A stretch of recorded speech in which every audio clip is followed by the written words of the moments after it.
Okay, so let's start the next session. So let's welcome Professor Lee.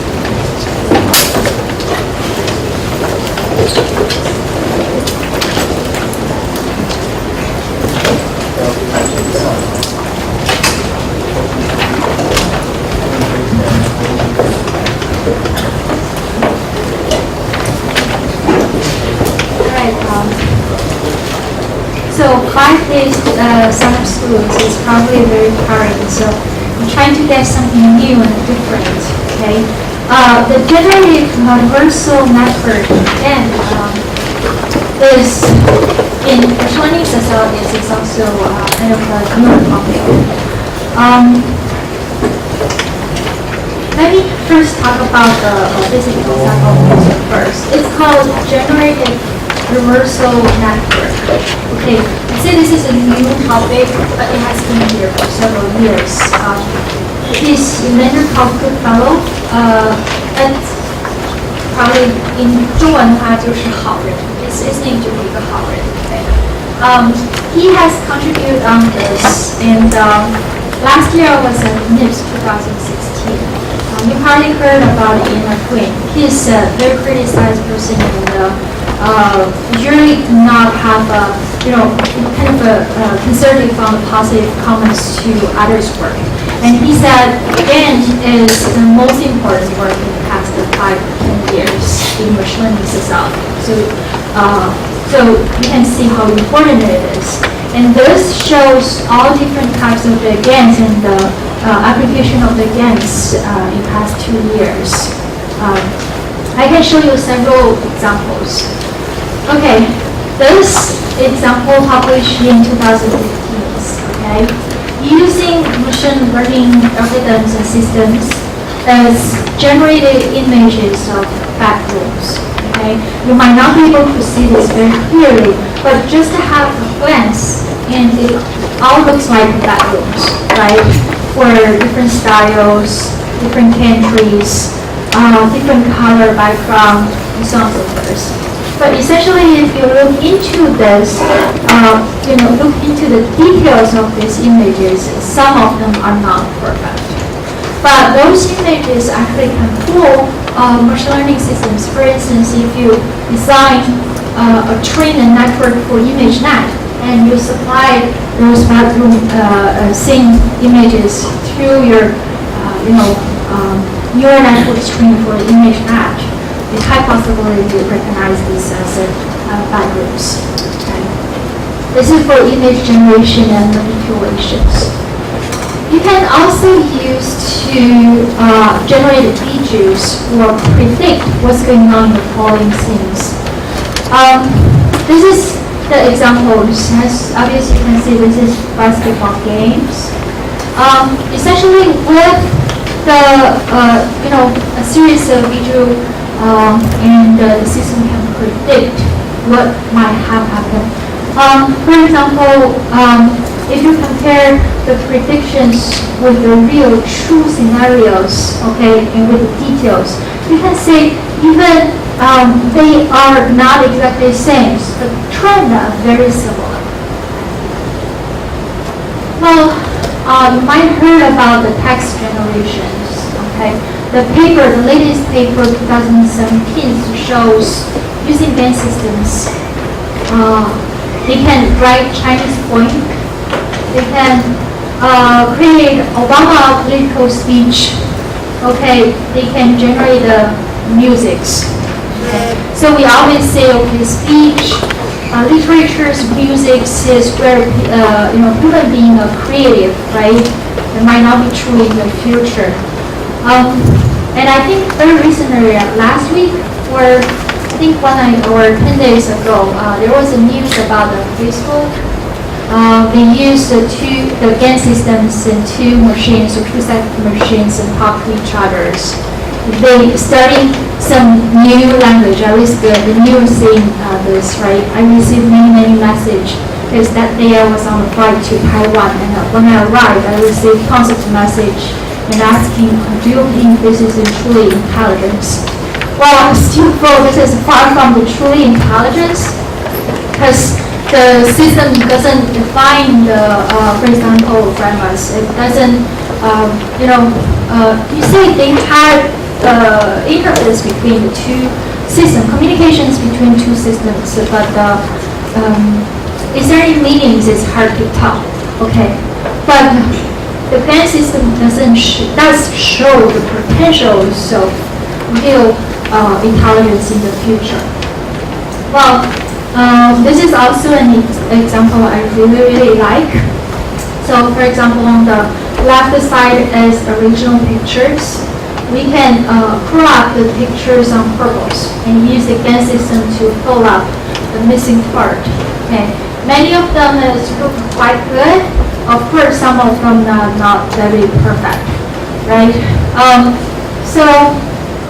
Well, it can be used for the crime scene investigations.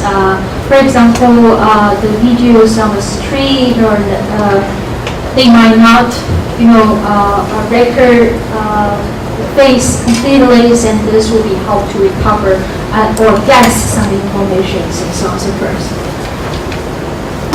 So let's talk about then what's GAN. The generative universal network GAN is using two DNNs. Okay, one DNN we call the generator. Okay, we inject noises, and the generators is an unsupervised neural networks. The goal of this to generate some samples. Okay, those take the samples. If it can pass through the discriminator and taken as the classification requirement for the recognition report, we say it's achieved the goal of the generation. Well, discriminator is supervised systems. It's used real samples and generate samples to do the trainings. Okay, that's why the two systems kind of interacted to each other's and created, I don't know how to define that, maybe new things and predictable results. So for such kind of GAN systems, again, my background is hardware. Besides those very interesting applications, I'm more concerned about to realize the GAN systems. Okay, we're requiring on the hardware levels. First of all, it's kind of a duplicated, not duplicated, two set of DNNs, supervised and supervised. So definitely the requirement on the computation increases. Definitely the requirement on the memory storage increases.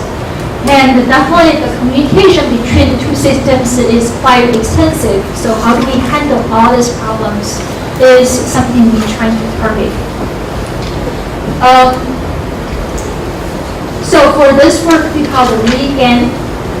We try to use RRAM-based hardware acceleration implementation to realize GAN systems. So I already talked about this many times, so I can skip this page. So let's talk about, I consider myself. So let's talk about the hardware development over here. The discriminative CNNs, essentially majority part is convolution operations. So for convolution operations, it's multiplication and additions. So then we kind of moving the feature maps to do the convolution and addition, multiplication and addition, and so on and so forth. Such kind of structures, if you refer our HPCA paper on high layer, Professor Chen probably mentioned that on Tuesday. It can, if you reorganize the array structures, you can map to RRAM crossbars. So on RRAM crossbars, the weight matrix dimension is W times H to represent the whole image over here, and x-axis dimension is equal to k squared, the feature map size. For fractional structure CNNs, it can also be mapped onto crossbar arrays, because one assumption is that since computation on RRAM is so fast and less small cost, we actually can extend using more hardware resources for it. So for fractional strategy, we can first add zeros between each input and padding that and enlarge this, right? And then the entire operation becomes the convolution operation. So this can also be mapped to the RM crossbar arrays. Okay. Well, the training in GAN system is very interesting, and this will be something I want to introduce today. Okay. Let's say we have generator and discriminator. Okay. To training the discriminators, we supply real samples. Okay, the real samples, if we're looking at its latencies, it has to go through all the layers of the network in the discriminators. So assume LD is kind of used to represent the layers of discriminators. Okay, so this is represent the latency through this path. It's go through the loss function, the count as 1 over here, and use the output of the loss functions to calculate the delta W and the delta B for the discriminators. So I have to go through this path again. So this is how I calculate the latency. We also need to feed the generator sample through the generator and then through the discriminators. So this entire blue path takes LG, LD1, and LD. Okay? And then go through the two side of the data, we are able to update the weight for the information on the discriminators. I assume it takes another 1 unit delays. We also need to train G's, because training the generator and discriminators is kind of a paired operations in GAN systems. So we need first through the propagations. Noise go through the entire path and reach over here. Okay, the latency is LG plus LP. The cost function of generation actually is different. So here we're trying to fool the system. Okay, discriminator is say okay, any image we trying to judge that correctly, right? And here the goal is to fool the system, say okay, the generated samples can pass the test over here. So the cost function here is different. So we have to redo this and then go through back, updated the weight. So we have entire latency. So as you can see, complete one round of training with the GAN systems is pretty costly in terms of hardware designs and also the latencies. What we propose here is trying to improve the training or optimize the training. There's several possibilities. One possibility is a spatial parallelism. So in other words, we try to duplicate hardwares. We sacrifice more cost on hardware and then to improve the performance. This is a very general optimization skills in hardware design, right? So what do we do is, as you can see, this path and this path itself is kind of independent. We do not have to separate it. We do not have to, we are able to separate it if we have two discriminators, right? So in this ways, the blue path taking this latency and the black path taking this latency. And if we operate them simultaneously, the longer one will remain, right? So in this ways, we can improve the performance on this path. We also can do computation sharing. What I meant over here is, remember, when we supply the generated samples to train discriminator and generators, they both have to go through the entire path through the generator and the discriminators, but we have different loss functionalities and therefore they have different impact on the weight. So if we only duplicate weight update circuitries, okay, then we can take a similar path over here and then diverse the weight update part into the computation. So again, blue path versus a red path. The red path is slightly longer than the blue path. Okay. So weekend architecture-wise, I'm not so sure if I'm saying myself. We still having crossbar arrays. Okay. In those designs, we have a memory subarrays, and then we have a full function subarrays. This is taken for the computation function nowadays. We have a buffer subarrays to handle data. So we fetch data globally from lower level memories to locals in order to get better data supply. So because our previous work was based on the level-based designs, and in this work we changed to spike-based designs with integrated file structures. Okay. Well, application-wise, we fetch the data from memory buffers to memory subarrays to the buffer subarrays, and the buffer subarrays will supply data to the drivers to the computation locally, and the computation results will be sent back to the controllers, and then eventually sent back to the memory arrays. Okay. The goal over here is we implement both generator and decoder on the same side of the hardware to reduce the communication cost. Here is again very rough results. This shows the GOM systems by using different data sets and different array structures. We still, for this case, we still using some smaller data sets because this is very new work. We do not have developed a lot of large data set implementation yet. So for those small set of data, as you can see, compared to GPUs, we trace more than 200 times speed up and a lot of energy savings. Okay. It's just a general introduction on how I'm used for the gun systems. And of course, I didn't include in this work is there's a lot of challenging implementation. Here, what we're trying to do is just improve the hardware efficiency, and then make training faster. Because the gun training is quite costly.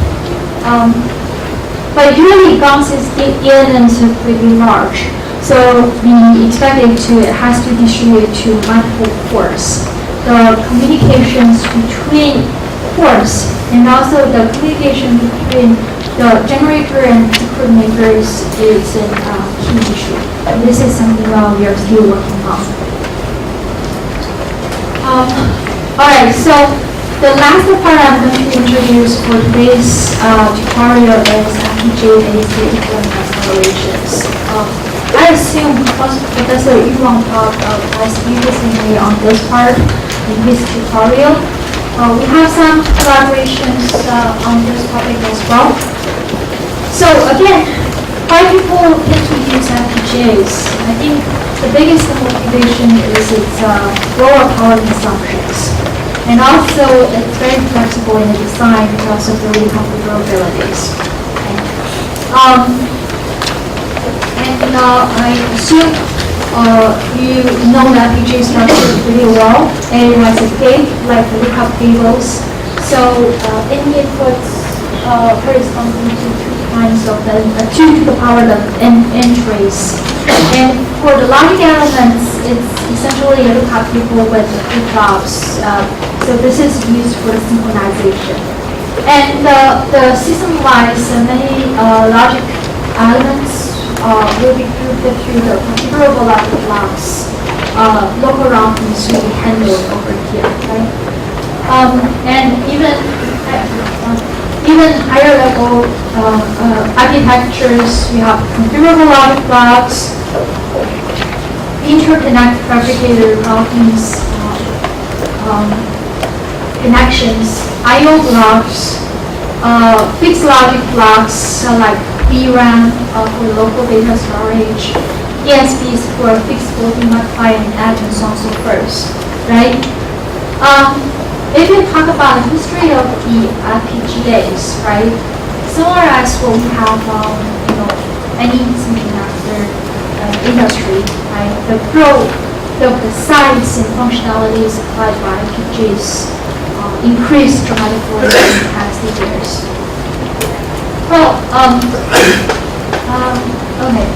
okay. So when we're talking about again the neural network implementation, so memory is GPU, CPU, FPGA, and so on and so forth.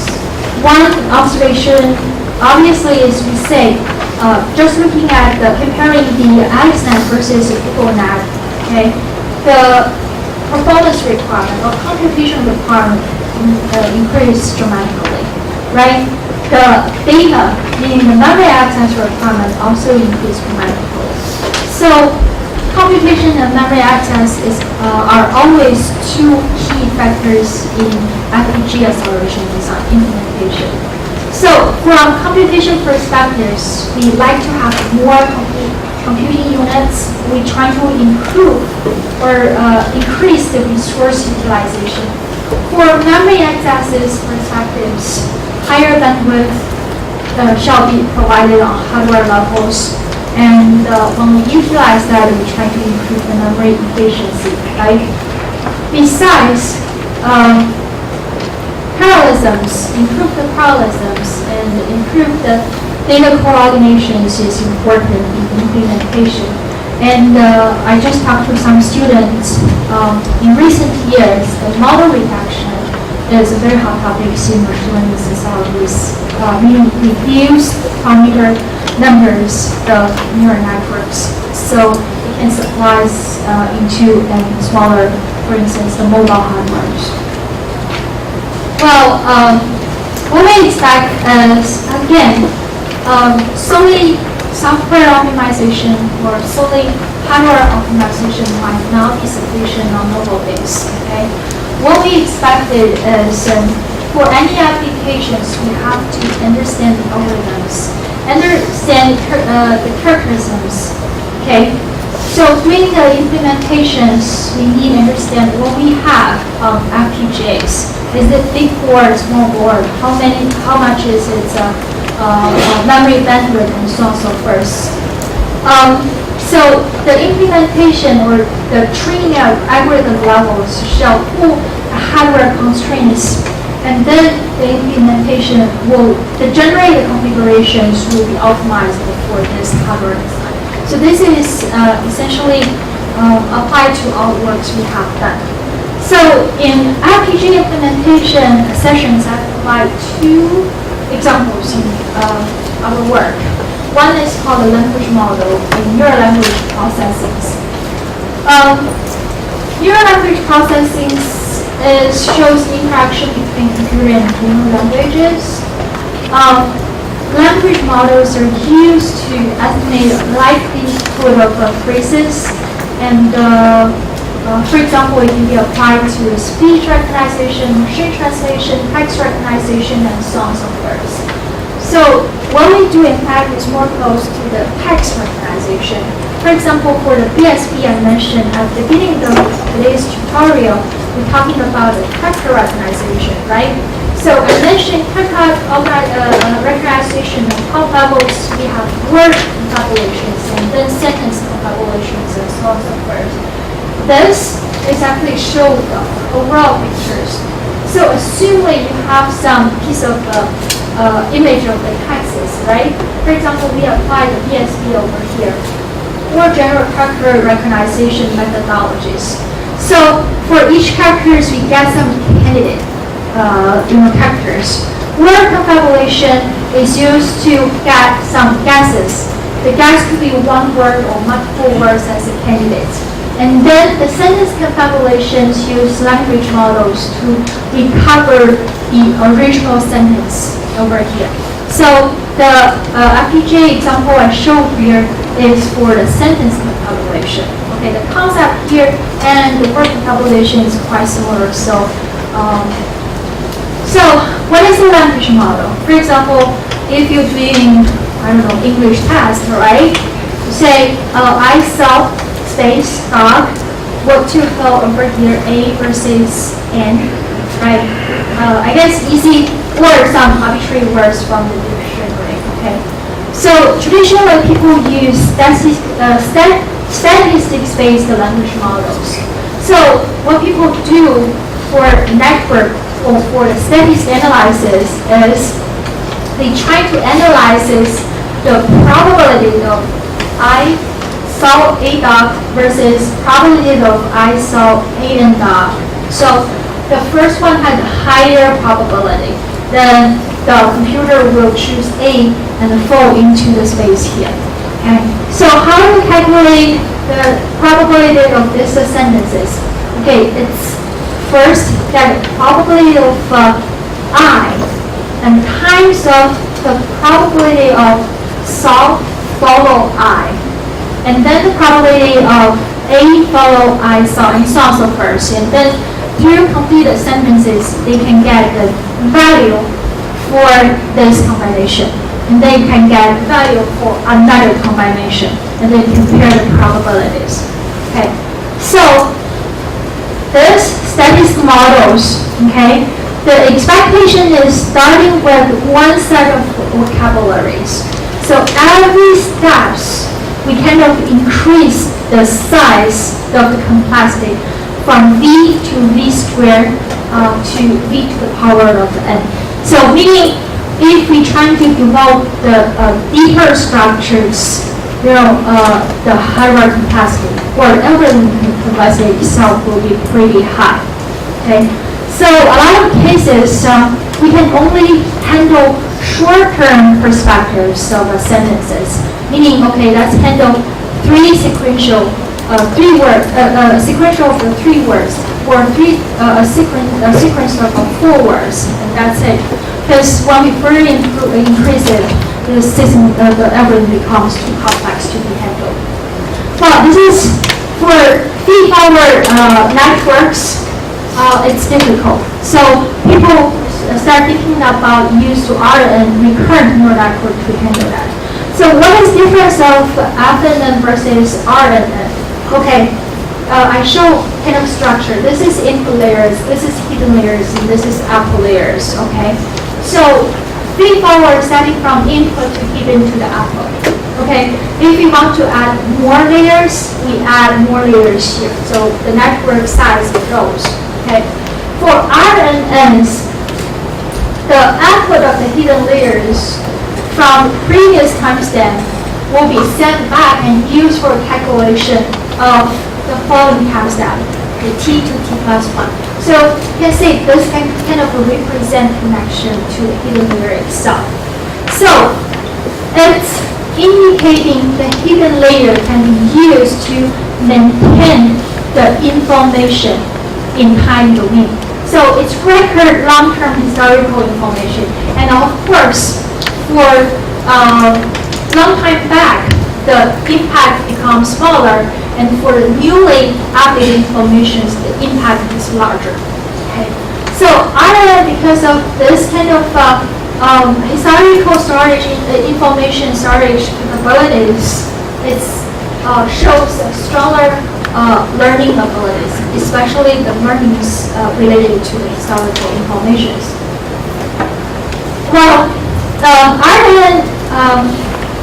the network implementation perspective, the size is very not that big, because we kind of squeeze large network into compact structures. We work on the training. Not many people work on the training previously. The training, I also show all the equations over here, but what I really want to emphasize is the computation is, again, back propagation to the times.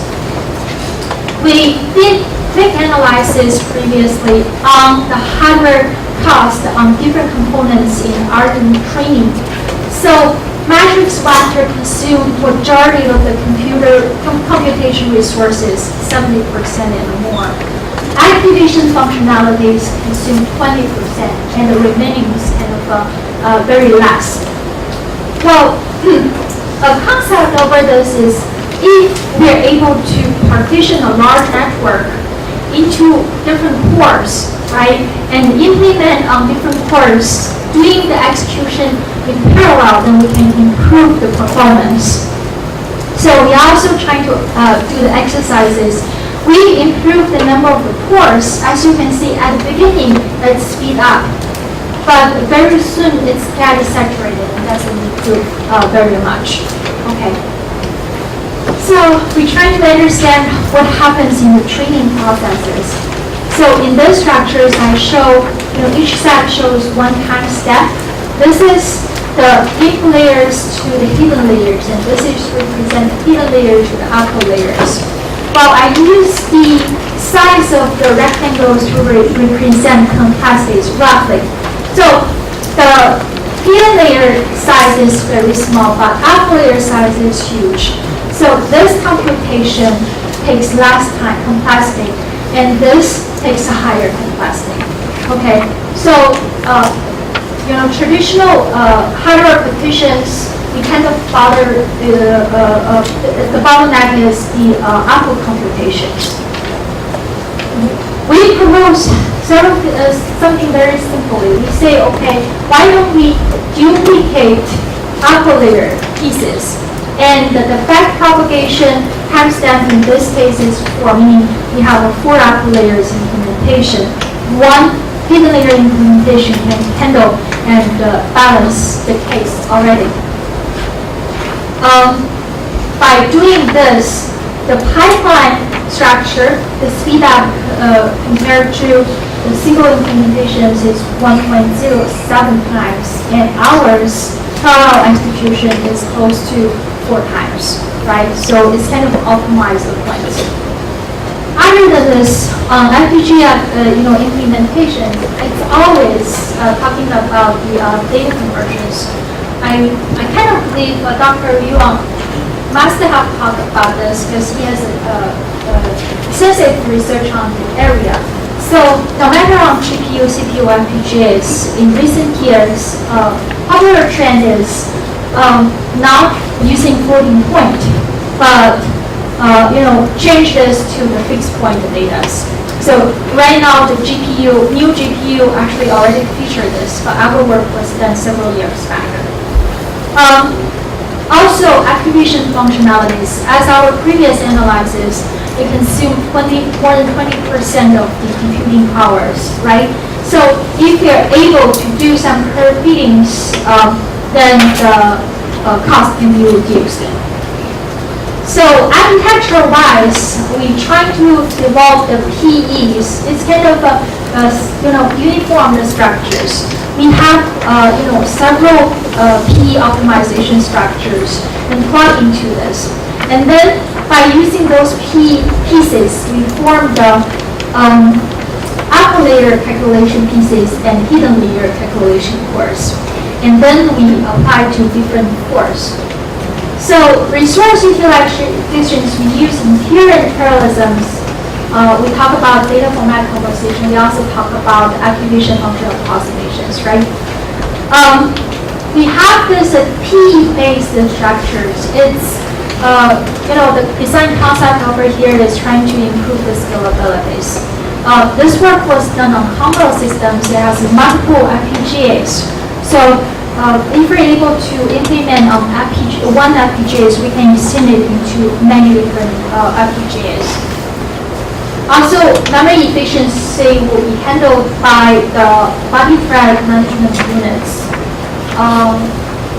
And extensive data reuse have to be considered. I'll now talk more details about here. So, memory access optimizations, the training data itself is pretty large, so it has to stay in the host new memories. But the remaining part, we tend to have the intermediate data, where is it? Store on off-chip memories and stream into on-chip memories. So it's basically related to the data requirement on time. Okay. Okay. This is the key element designs. Okay. Because originally the reason we started on FPGA implementation is we had ARM-based design, and we're trying to use FPG as an emulator to estimate or predict the efficiency of iron-based systems. So we created this process element.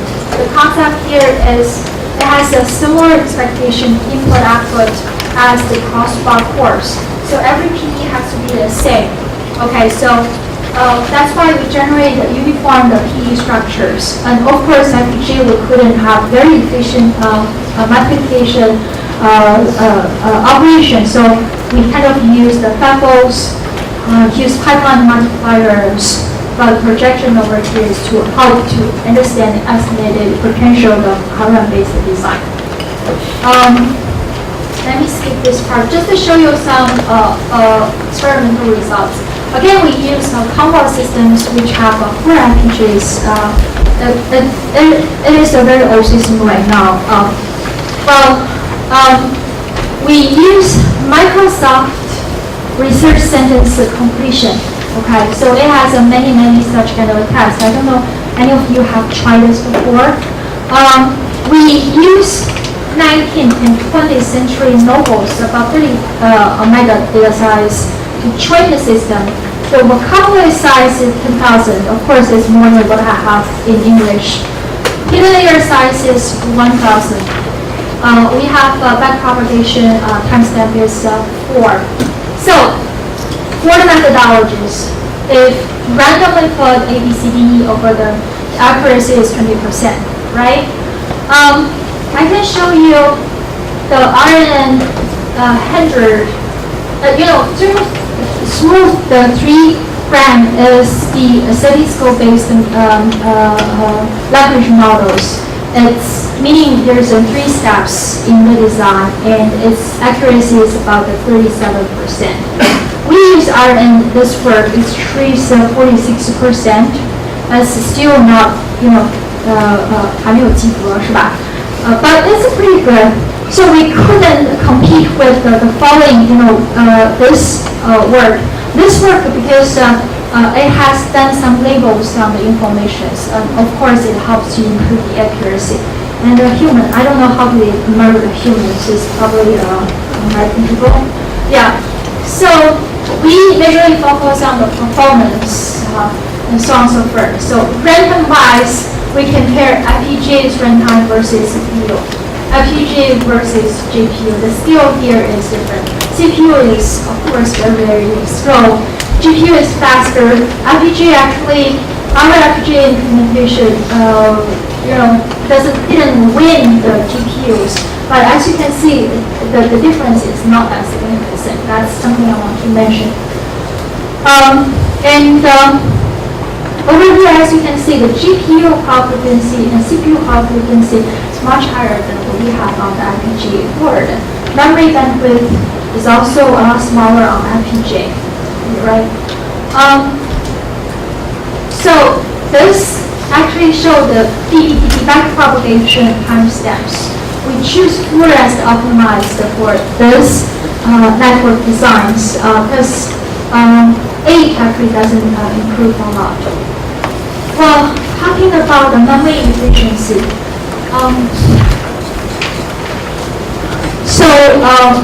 There's one thing I want to emphasize is that, for instance, for the CPU and GPUs, even this runtime is really high, the efficiency is low. So it's kind of use the computing power and memory bandwidth to get high performance. But FPGAs, since we do optimization on higher levels, so the efficiency is much higher. Similarly, when we talk about the energies, the efficiency is a lot higher. So, quick summarize, this is the FPGA acceleration framework for RNNs. And we first utilized the FPGAs for RNN training. The work was published on, what's that? 2015. I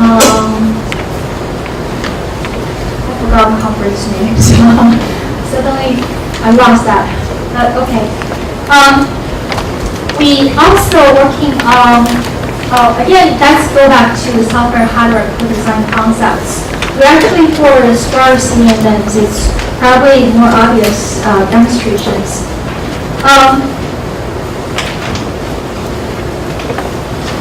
So let me explain this figure a little bit more. So this is actually a CN networks for convolution layers. Previously, there's a lot of sparsity work on machine learning communities. So what they're trying to do is to reduce number of parameters. They made metrics, for example, convolution layers, free connect layers, really, really sparse. And then they say, okay, this curve shows this sparsity. You can see it becomes very, very sparse. And they generally, machine learning, people claim this is the ideal, performance improvement. They're really, really high. Well, we did very stupid work. We follow their work, and then we implement on different CPU and GPU platforms. And we find that, in fact, the speed up is limited, and for many layers, there's no speed up, but performance separation. What is the reason? The reason is algorithm optimization take random sparsity. The random sparsity, if you have any hardware backgrounds, it's created irregular memory accesses for data localities. Then we see that the theoretical speed up doesn't really, generate the practical speed ups. So let's look at the CN with the structure sparsities. This is a regional dense CN length. L1 norms will, whenever possible, it's remove the connections. We propose the glass cells trying to remove entire rows or columns. So the producer structure is still regularized, and the memory exercises is traceable and controllable. This is what we're trying to do. In sparse CN accelerations, the architecture-wise, we're still trying to, form the architecture with uniform P process elements, and the data is handled by global control units and DMA streaming engines. We can bypass this part, but the key over here is this is the general flows. While we're doing the trainings, let me say, while we're doing, pre-trained CNNs is, you have original CNN before sparsifications. But during the sparsifications, we need get hardware constraints over here. The information including, for instance, how many PEs you have, how much is your memory bandwidth, and so on and so forth. And those will be used constraints, for example, the memory size, metric size, and the partitions and so on and so forth. And then the trained networks will be supplied to the hardware implementations. And we expect such kind of hardware software co-designs can help improve the efficiency of hardware. And usually it takes several iterations over here. We also trying to improve the sparse kernel compressions. I do not have a lot of time to represent over here, but this represent input features in RGBs.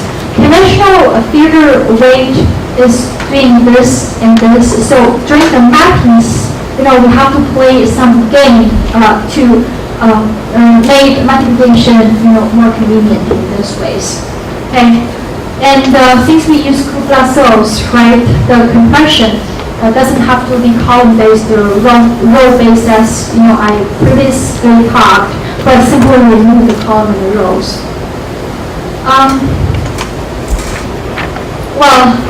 Here is actually some results to show. Through improved reports, as you can see, sets are row-based compression schemes. It varies. It's hard to predict it. Our scheme is more truthful and kind of more scalable. This page is something I want to emphasize this, okay? This shows storage-oriented or performance-oriented. So this figure, the colors represent the different layers. Dark blue represent convolution layers, and this red or orange related colors represent fully connected layers. So as you can see, the point one, for instance, this is kind of a balanced, because fully connect layers contribute the majority of the parameters. Okay, so if your design is memory bounded, you will have to cut off the size of the parameters, and then you'll have to try to have a further specification on your fully connected layers, like this one too. Well, the convolution layers is more related to the computation resources. So if your design is more computation limited, then you will need to do more efforts to reduce the parameters on convolution layers. So the assumption over here actually is, say, no matter what is the configurations, we try to obtain the similar accuracy on system level. Okay, so you couldn't say, okay, I get the stressfully specify both fully connected layers and the convolution layers, because then your system performance will be damaged, very much. So it's kind of a trade-offs. Depends on your hardware implementation constraints. So yeah, this is the some data. So again, convolution layers, as you can see, the sparsity number couldn't be really low. And the friend convolution layers, since it's again more detailed features at the beginning, because at the beginning you don't know which feature is important, which is less important. So you have to contain all the information. That's why it's 100%, 80%, so on so first. And features, we probably get more information, and many of them can be cut off.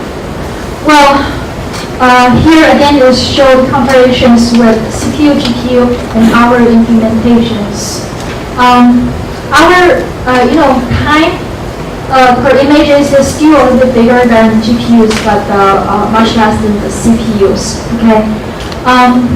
We also compared to different CNN applications, past years, PGA conferences, and we got a lot of better performance. Yes, the major win is because we sparse the networks, right? So quick summarize, DNN demonstrate great success and potentials in various types of applications.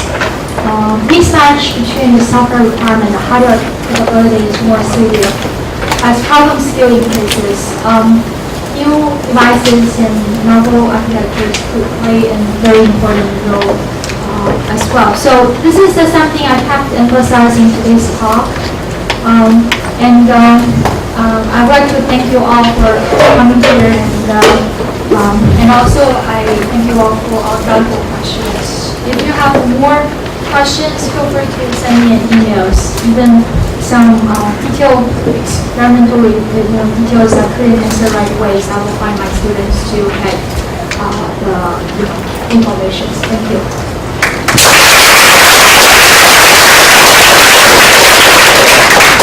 Okay, any questions from the audience?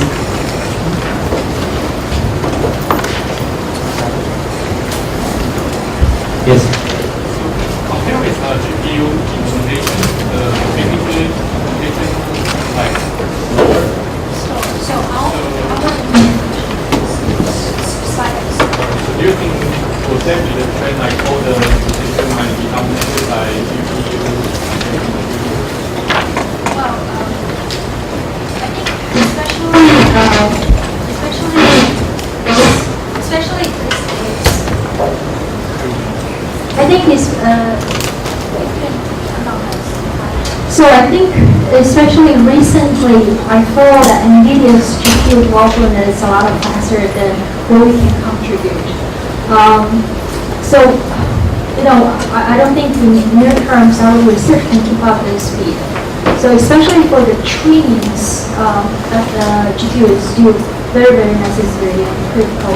But implementation-wise, I think they can still provide flexibility. But there's a pseudo theorem that says that GPUs are never better than ASICs, right? because you can take out something from the GPU that you don't need for neural networks, and you've got yourself a neural network ASIC. But if your memory is like large enough, Well, I think the question is anybody going to put the money in designing it, right? GPU design is driven by several large markets. Now, neural networks are turning out to be pretty big markets too, right? But given the huge cost of designing the chip. what if you like low power mobile? But they have a lot fewer multipliers and memory systems simpler, right? So I don't think that's the answer. But you know, already you see NVIDIA moving toward putting in some things that are more tuned towards CNN. They took one of their designs, took out some stuff, right? It's all just that might be the way to get to a real, you know, fairly flexible but specialized method. My opinion.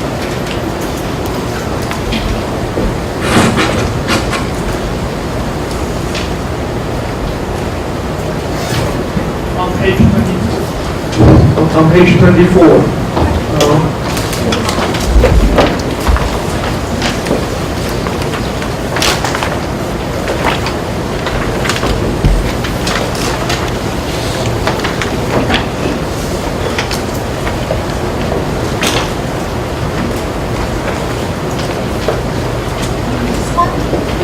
As you said, the figure shows, it seems that, well, your problem number has some variation under, is that a concern, or is that a problem in your design? So this number, I mean the x-axis is both based on the G and also the input, right? So what I meant is even the same number over here, it's indicate a lot of variations in a lot of different combinations in the implementation. So this variation, the reason I put it on is it's expected. It's not very big, but we do see the difference over here, the variation over here. It's not be completely bypassed based on our analysis. Okay, so but see, this is only one bit difference over here, and in fact we use a curve for training and then apply this back. As far as our output have a sufficient number of causes, general cases, that's still pretty good. In fact, our collaborator, UMass, shows for two-level memistors for honest recognitions, the accuracy could be like 95-96%, very close to the theoretical analysis. Even considering the situation. Yeah. This is because you taking out points, so these variation will equally be average out. Yes. Yeah. So we actually use the curve. For instance, we targeted 50 nanoseconds, for instance, and we use this curve for these equations to do the trainings.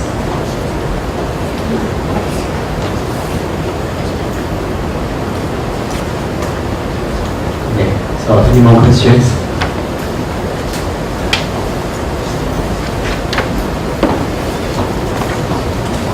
Hello, Professor. Short question about the rescue.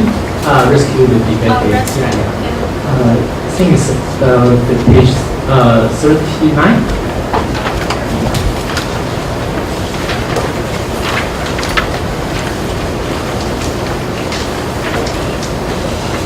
Yes, thank you. Conceptually, we know through the training we can rescue the certain amount of the neural to be training. We can make the correct output pretty high. But qualitatively, how much neural we train What I mean is, the previous slide shows some are start with and some are programmable with before retraining and after retraining. So we, sorry, 38. The dark blue and the light blue, we retrain those neurons. So relatively, how many neurons we retrain to be enough? We do not retrain the neurons, we train the entire weight matrix. So the entire weight matrix will be retrained. But I think what you okay. So limited understanding, in fact, is your network has to be sufficient large. For example, your network already very small, and it's barely recognized those images. And then if you have defects, retrain might not be able to recover that because the capacity of the network is not sufficient. But if your network is reasonably large, meaning it has the capacities, then you're able to recover that. I have to go back to check what the other configurations on the network, but if you like, you can look at our paper and shall have the configuration. This work actually we do have sufficient size. That's why even for 20% of the defects, we are able to recover that. But the training itself is that new set of the weight. So imagine I have two designs. This design, based on the learning method defect map, I do the retrain. Then the weight matrix map on this design will be different for another design. Okay.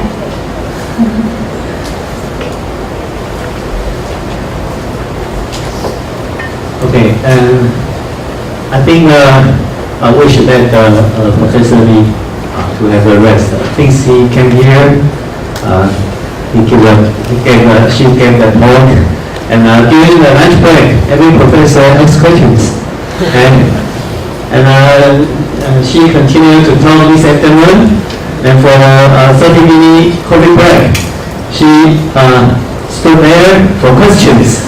Okay, so I think we should give her a break.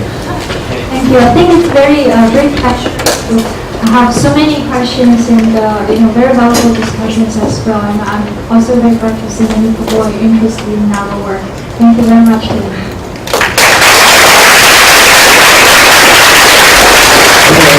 So to show our appreciation, we prepare a small gift for you.